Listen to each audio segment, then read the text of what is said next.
Now, you probably noticed I don't feel about that war the way we were told we were supposed to feel about that war, the way we were ordered and instructed by the United States government to feel about that war.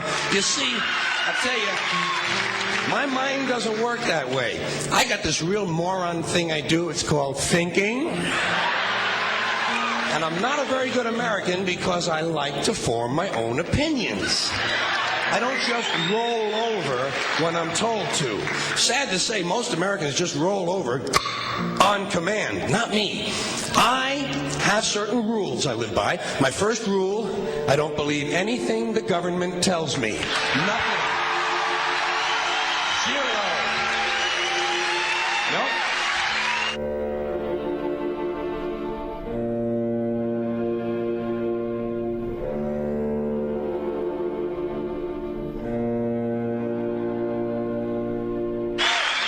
And I don't take very seriously the media or the press in this country, who in the case of the Persian Gulf War were nothing more than unpaid employees of the Department of Defense, and who most of the time function as kind of an unofficial public relations agency for the United States government.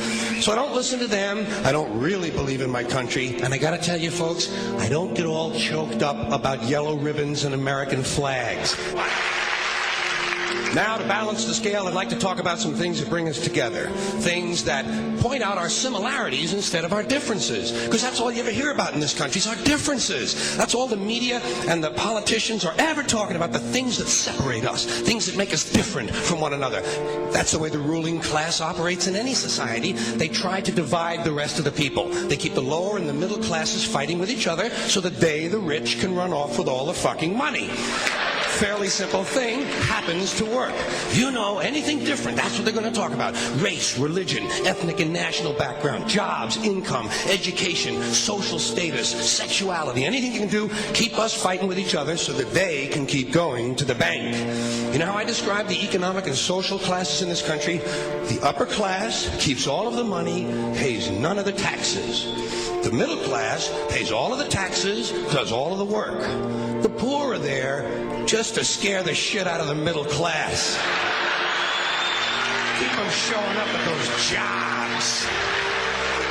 Politicians know that word. They use it on you. Politicians have traditionally hidden behind three things: the flag, the Bible, and children. No child left behind. No child left behind. Oh, really? Well, it wasn't long ago you were talking about giving kids a head start. Head start, left behind? Someone's losing fucking ground here. But there's a reason. There's a reason. There's a reason for this. There's a reason education sucks, and it's the same reason that it will never, ever, ever be fixed. It's never going to get any better. Don't look for it. Be happy with what you got. Because the owners of this country don't want that. I'm talking about the real owners now. The big, the wealthy, the real owners, the big wealthy business interests that control things and make all the important decisions. Forget the politicians. They're irrelevant. The politicians are put there to give you the idea that you have freedom of choice. You don't. You have no choice. You have owners. They own you. They own everything. They own all the important land. They own and control the corporations. They've long since bought and paid for the Senate, the Congress, the state houses, the city halls. They got the judges in their back pockets, and they own all the big media news, all the big media companies. So they control just about all of the news and information you get to hear. They got you by the balls. They spend billions of dollars every year lobbying to get what they want. Well, we know what they want. They want more for themselves and less for everybody else. But I'll tell you what they don't want. They don't want a population of citizens capable of critical thinking. They don't want well-informed, well-educated people capable of critical thinking. They're not interested in that. That doesn't help them. That's against their interest. That's right. You know something? They don't want people who are smart enough to sit around the kitchen table and figure out how badly they're getting fucked by a system that threw them overboard 30 fucking years ago.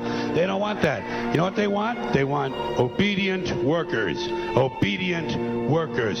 People who are just smart enough to run the machines and do the paperwork, and just dumb enough to passively accept all these increasingly shittier jobs with the lower pay, the longer hours, the reduced benefits, the end of overtime, and the vanishing pension that disappears the minute you go to collect it. And now they're coming for your Social Security money. They want your fucking retirement money. They want it back so they can give it to their criminal friends on Wall Street. And you know something? They'll get it. They'll get it all from you sooner or later because they own this fucking place. It's a big club, and you ain't in it.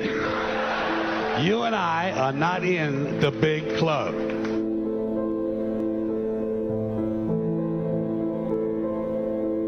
The greatest form of control is where you think you're free when you're being fundamentally manipulated and dictated to. One form of dictatorship is being in a prison cell and you can see the bars and touch them. The other one is sitting in a prison cell but you can't see the bar, you think you're free. What the human race is suffering from is mass hypnosis. We are being hypnotized by people like this. Newsreaders, politicians, teachers, lecturers. We are in a country and in a world that is being run by unbelievably sick people. The chasm between what we're told is going on and what is really going on is absolutely enormous. The greatest hypnotist on planet Earth is a oblong box in the corner of the room. It is constantly telling us what to believe is real.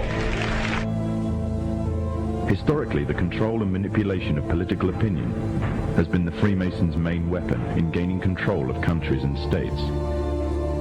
Once in control of the rulers and politicians of a country, laws and political structures could be changed in accordance with their agenda.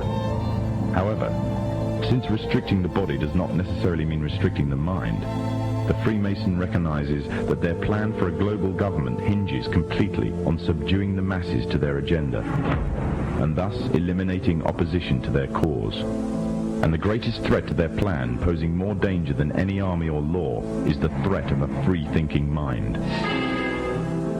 In order to eliminate this threat and to achieve their objective, the Masons have set about the boldest plan ever devised: the complete control of every aspect of human life, your life.